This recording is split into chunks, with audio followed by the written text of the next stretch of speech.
আজকে এই যে বহু বছর পরে ফেনীতে এসেছি আমি, আজকে সকালে আমার প্রথম মিটিংটা ছিল চট্টগ্রামে। চট্টগ্রামের সাথে আমার একটা আবেগ ঘন সম্পর্ক রয়েছে, আর ফেনীতে তারপরের মিটিংয়ে আসলাম, ফেনীর সাথে রয়েছে আমার একটা আত্মীয়তার সম্পর্ক, তথা গ্রেটার নোয়াখালীর সাথে রয়েছে একটা আত্মীয়তার সম্পর্ক। প্রিয় ভাই বোনেরা, আপনাদের যেমন দাবি আছে বিএনপির কাছে, ঠিক একইভাবে বিএনপিরও কিন্তু দাবি আছে আপনাদের কাছে।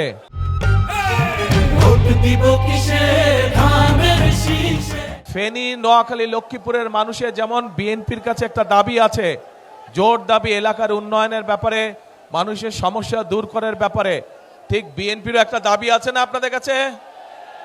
কি সেই দাবি? কি সেই দাবি? ধানের শীষকে জয়যুক্ত করা, ধানের শীষকে জয়যুক্ত করা। এখন প্রিয় ভাই বোনেরা, আমরা রাজনীতি করি, আমরা রাজনীতি করি কাদের জন্য? দেশের মানুষের জন্য আমরা রাজনীতি করি।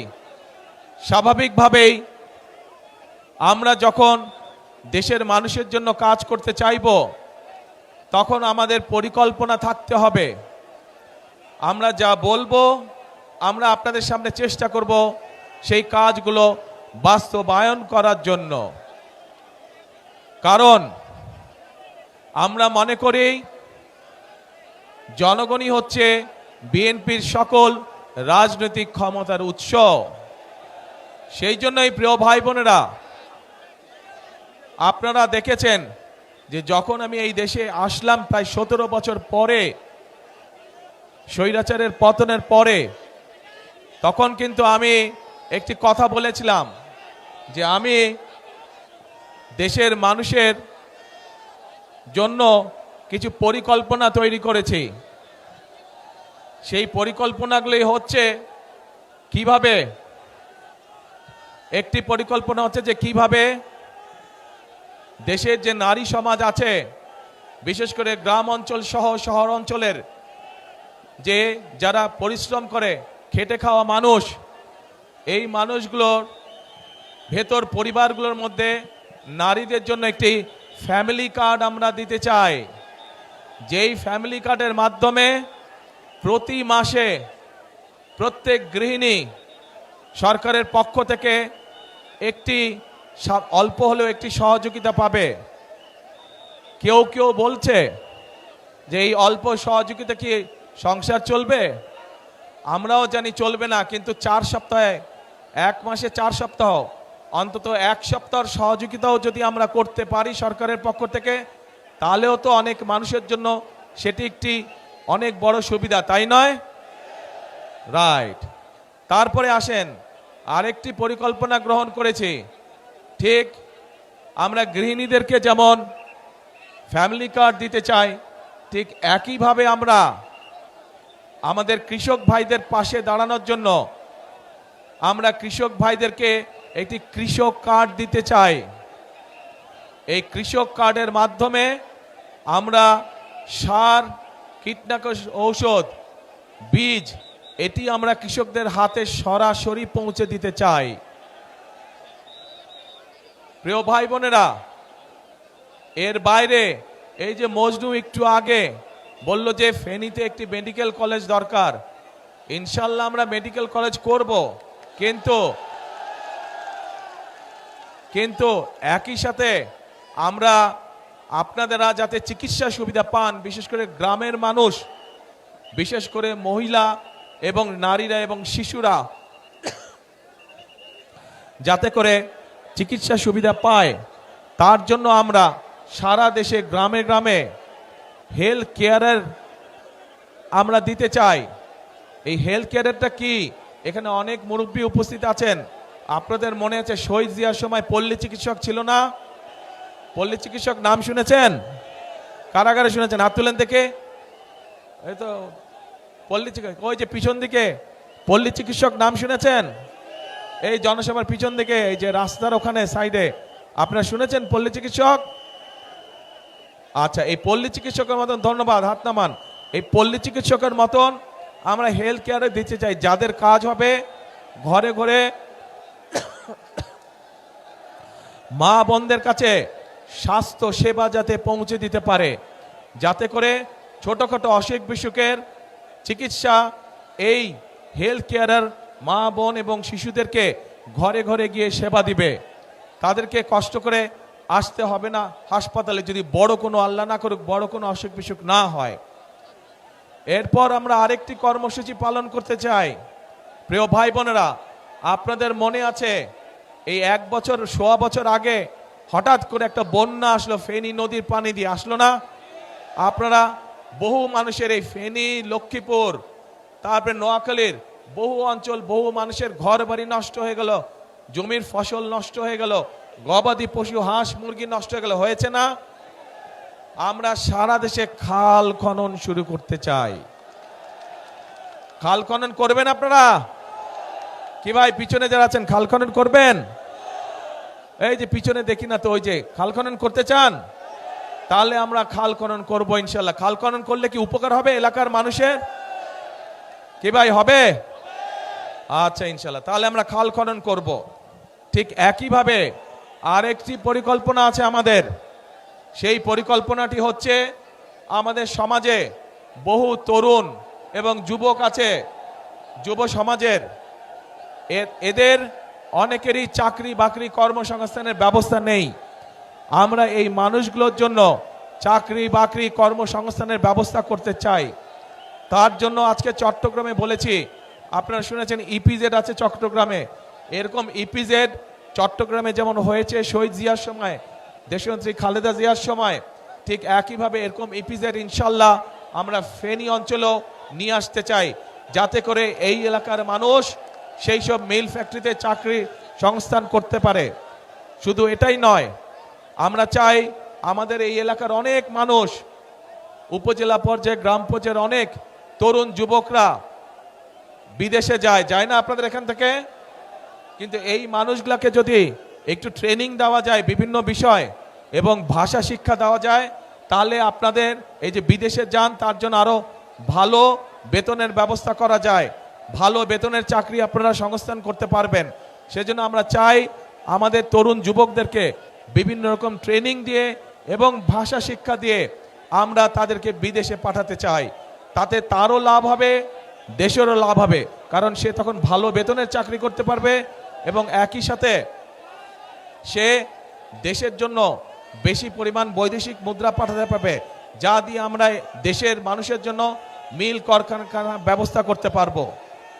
প্রিয় ভাই বোনেরা, এই যে যেই পরিকল্পনাগুলো আপনাদের সামনে তুলে ধরলাম, এই পরিকল্পনাগুলো কি আপনারা মনে করেন এগুলো বাস্তবায়ন করতে পারলে দেশের মানুষের ভাগ্যের পরিবর্তন ঘটবে? কি মনে করেন আপনারা, পরিকল্পনাগুলো ঠিক আছে? কি ভাই বোনেরা, পরিকল্পনা ঠিক আছে? আচ্ছা ঠিক আছে। তো পরিকল্পনা যদি এখন ঠিক থাকে, পরিকল্পনা যদি ঠিক থাকে, তাহলে এই পরিকল্পনা আস্তে আস্তে, কথা শুনতে হবে তো, কথা শুনতে হবে তো, কথা শুনতে হবে।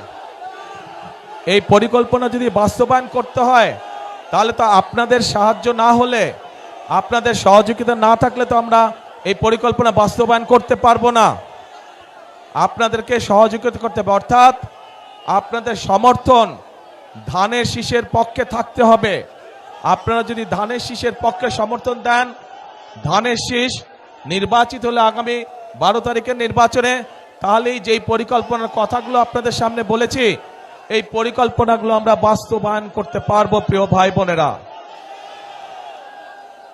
আপনারা দেখেছেন সারা দেশের মানুষ সাক্ষী আছে কিভাবে গত 15 বছর মানুষের কথা বলার অধিকারকে দাবিয়ে রাখা হয়েছিল, কিভাবে মানুষের ভোটের অধিকারকে দাবিয়ে রাখা হয়েছিল। প্রিয় ভাই বোনেরা, 2024 সালের 5ই আগস্ট ছাত্র জনতার আন্দোলনের মুখে সেই স্বৈরাচার পালিয়ে যেতে বাধ্য হয়। আজ একটি পরিবর্তনের সময় এসেছে। আজকে এই সবার মধ্যে দাঁড়িয়ে আমি হয়তো আপনাদের সামনে আমাদের অন্য রাজনৈতিক প্রতিপক্ষ যারা আছে সেই প্রতিপক্ষদের সম্পর্কে হয়তো অনেক কথা বলতে পারতাম, কিন্তু সেই প্রতিপক্ষদের সামনে সম্পর্কে যদি আমি কথা বলি তাতে জনগণের কি কোনো লাভ হবে? জনগণের কোনো লাভ হবে না। জনগণের লাভ তখনই হবে যখন আমরা পরিকল্পিতভাবে খাল খনন করতে পারবো। জনগণের লাভ হবে যখন আমরা পরিকল্পিতভাবে আপনাদেরকে স্বাস্থ্য সেবা দিতে পারবো। জনগণের লাভ হবে যখন আমরা আমাদের তরুণ যুবক তরুণদের জন্য, মা বোনদের জন্য আমরা কর্মসংস্থানের ব্যবস্থা করতে পারবো। জনগণের লাভ হবে যখন আমরা আপনাদের জন্য রাস্তাঘাট, ব্যবসা বাণিজ্য অর্থাৎ আইন শৃঙ্খলা সঠিক রাখতে পারবো, তখনই জনগণের লাভ হবে। রাজনৈতিক প্রতিপক্ষ সম্পর্কে অনেক কথা বলা যায়, কিন্তু তাতে জনগণের লাভ কোনোই হবে না। প্রিয় ভাই বোনেরা, আসুন 5ই আগস্টের পরে দেশের মানুষ পরিবর্তন চায়। যেই পরিবর্তনের ফলে দেশের মানুষের সমস্যা ধীরে ধীরে কমে আসবে। সেজন্যই আমাদেরকে পরিশ্রম করতে হবে, আমাদেরকে কাজ করতে হবে, আমাদের কৃষকদের ফসলের উৎপাদন বৃদ্ধি করতে হবে, আমাদের মা বোনদেরকে অর্থনৈতিকভাবে স্বাবলম্বী করতে হবে, আমাদের তরুণদের যুবকদের কর্মসংস্থানের ব্যবস্থা করতে হবে। আমাদের মানুষরা, দেশের মানুষ যাতে নিরাপদে রাস্তাঘাটে চলাচল করতে পারে, নিরাপদে ব্যবসা বাণিজ্য করতে পারে, নিরাপদে চাকরি বাকরি করতে পারে, সেই জন্য আইন শৃঙ্খলা ব্যবস্থাকে কঠোর হস্তে নিয়ন্ত্রণ করতে হবে। আমাদেরকে জনগণের তখনই ভাগ্যের পরিবর্তন হবে। আমরা দেখেছি বিগত স্বৈরাচারের সময় কিভাবে এই দেশের জনগণের সম্পদ লুটপাট করে বিদেশে পাচার করে দেওয়া হয়েছিল। আমরা যে সকল পরিকল্পনা আপনাদেরকে বললাম, এগুলো আমরা তখনই বাস্তবায়ন করতে পারবো, এবং এইসব পরিকল্পনা জনগণের ভাগ্যের পরিবর্তন তখনই করতে পারবে যখন আমরা এই যে দুর্নীতির লাগাম টেনে ধরতে পারবো, তখনই আমরা এইসব পরিকল্পনা বাস্তবায়ন করতে পারবো। এবং এই সকল পরিকল্পনা বাস্তবায়ন করতে হলে, জনগণের জন্য আইন শৃঙ্খলা ব্যবস্থা কঠোর হস্তে নিয়ন্ত্রণ করতে হলে, দুর্নীতির লাগাম টেনে ধরতে হলে, প্রিয় ভাই বোনেরা, আপনাদেরকে আগামী 12 তারিখে ধানের শীষকে নির্বাচিত করতে হবে। কারণ যে পরিকল্পনার কথাগুলো আপনাদের সামনে আমি তুলে ধরলাম, এই পরিকল্পনাগুলো হচ্ছে ধানের শীষের পরিকল্পনা। আমরা অতীতেও দেখেছি যে ধানের শীষ যতবার দেশ পরিচালনার সুযোগ পেয়েছে, সেই শহীদ রাষ্ট্রপতি জিয়াউর রহমানের সময় দেখেছি, সেই দেশনেত্রী খালেদা জিয়ার সময় দেখেছি যে মানুষের ভাগ্যের পরিবর্তন ধীরে ধীরে হয়েছে। কাজেই ইনশাআল্লাহ আগামীতে আপনারা আবার ধানের শীষকে নির্বাচিত করলে, ধানের শীষ সরকার গঠনে সক্ষম হলে, আল্লাহর রহমতে আমরা আবার খালেদা জিয়ার রেখে যাওয়া কাজগুলো আমরা আবার চালু করব। শহীদ জিয়ার রেখে যাওয়া কর্মসূচিগুলো আমরা আবার চালু করব, যাতে করে দেশের মানুষের ভাগ্যের পরিবর্তন হয়। প্রিয় ভাই বোনেরা, কথা একটাই, একটু প্রথমেই বক্তব্যের বলেছে যে ফেনী, লক্ষ্মীপুর, নোয়াখালী এইখানকার মানুষের যেমন বিএনপির উপরে একটা হক বা দাবি আছে, ঠিক বিএনপিরও এই 3 জেলার মানুষের উপরে একটা হক বা দাবি আছে। কি সেই দাবি? ধানের শীষকে নির্বাচিত করা। কারণ এটা খালেদা জিয়ার এলাকা, খালেদা জিয়া এই এলাকার সন্তান, খালেদা জিয়া এই এলাকার মেয়ে। স্বাভাবিকভাবেই ধানের শীষ নির্বাচিত হলে খালেদা জিয়ার সম্মান বৃদ্ধি পাবে। এবং আমি মনে করি এই এলাকার মুরব্বী সহ, মা বোনেরা সহ, তরুণ যুবক সহ, তরুণরা সহ সকলেই তাদের এলাকার সন্তান খালেদা জিয়ার সম্মান আসমানের উপরে তুলে ধরবে ইনশাআল্লাহ। প্রিয় ভাই বোনেরা, আসুন 12 তারিখে আমরা গণতন্ত্রকে পুনঃপ্রতিষ্ঠিত করি। কারণ গণতন্ত্র যদি পুনঃপ্রতিষ্ঠিত হয়, দেশে যদি জবাবদিহিতা থাকে, যদি আপনার নির্বাচিত জনপ্রতিনিধি থাকে, তাহলেই একমাত্র এলাকার সমস্যার সমাধান করা সম্ভব হবে। বিগত 15 বছর ধরে সারা বাংলাদেশের কোথাও কোনো সত্যিকার অর্থে জনপ্রতিনিধি ছিল না, এবং যেহেতু সত্যিকার অর্থে জনগণের প্রতিনিধি ছিল না, সে কারণেই দেশের আজকে এই অবস্থা।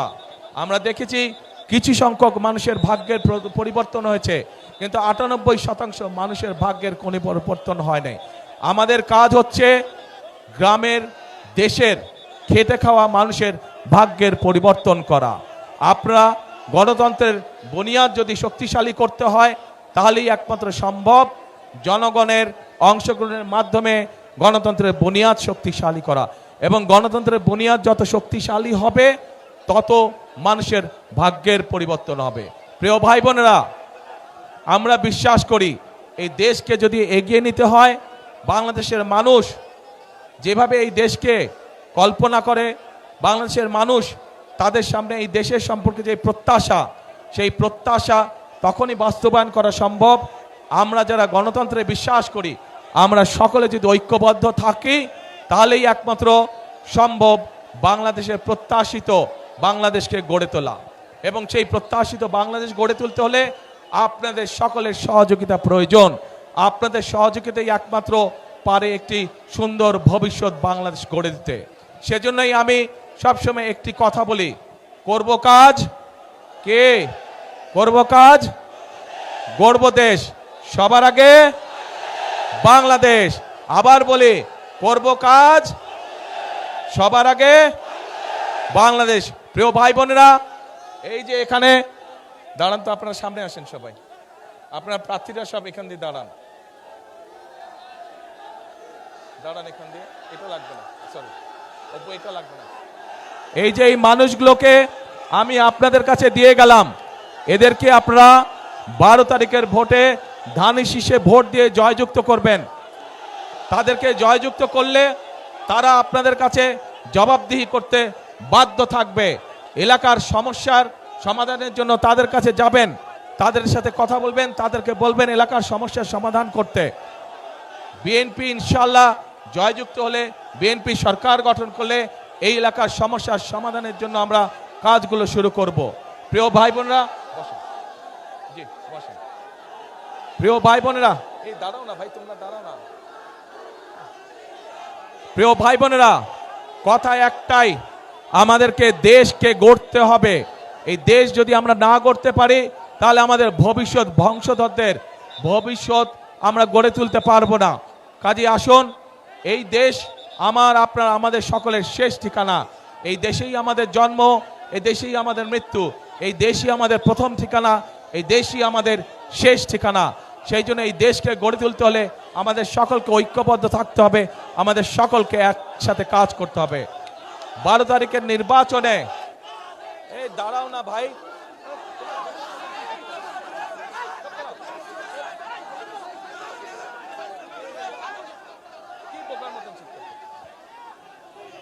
প্রিয় ভাই বোনেরা, বিগত 15 বছর যেমন আপনাদের ভোটের অধিকার কেড়ে নেওয়া হয়েছিল জোর করে, এখন যখন আবার গণতন্ত্রের ভিত্তি, গণতন্ত্রের চলার পথ শুরু হয়েছে, তখন একটি মহল কিন্তু ষড়যন্ত্র শুরু করেছে। কাজেই আপনাদের সকলকে অনুরোধ করব চোখ কান খোলা রাখার জন্য, যাতে আবার আপনাদের ভোটের অধিকার, কথা বলার অধিকার কেউ ষড়যন্ত্র করে কেড়ে নিয়ে যেতে না পারে। ভোটের দিন কখন যাবেন ভোট দিতে? কি ভাইরা, কখন যাবেন ভোটের দিন? এইবার ভোটের দিন যারা যারা তাহাজ্জুদ পড়েন না, তাহাজ্জুদের ওয়াক্তে উঠতে হবে। যারা পড়েন তাহাজ্জুদ, ঠিক আছে, তারা তো পড়েনি, তাহাজ্জুদ ঘরে পড়ে আর যার যার ভোট কেন্দ্রে যাবেন। ভোট কেন্দ্রে গিয়ে ওখানে ভোট কেন্দ্রের সামনে ফজরের জামাত নামাজ আদায় করবেন জামাতে করে। তারপর 7টা থেকে ভোটের লাইনে দাঁড়িয়ে যাবেন, একদম হিসাব নিকাশ বুঝে তারপরে ঘরে ফিরবেন। শুধু ভোট দিয়ে ঘরে ফিরবেন না, হিসাব বুঝে নিয়ে ঘরে ফিরবেন। আজকে এই দেশের জনগণের সঠিক সিদ্ধান্তের উপরে নির্ভর করছে আগামী দিনের বাংলাদেশের ভবিষ্যৎ। ইনশাল্লাহ আমরা যদি সকলে ঐক্যবদ্ধ থাকি, আমরা যদি সকলে একসাথে থাকি, ইনশাল্লাহ আমরা আমাদের প্রত্যাশিত বাংলাদেশ গঠনের কাজ শুরু করতে পারবো। আল্লাহ হাফেজ। বাংলাদেশ জিন্দাবাদ, বাংলাদেশ জাতীয়তাবাদী জিন্দাবাদ। আসসালামু আলাইকুম। আপনাদের সাথে আবার দেখা হবে ইনশাল্লাহ। আসসালামু আলাইকুম।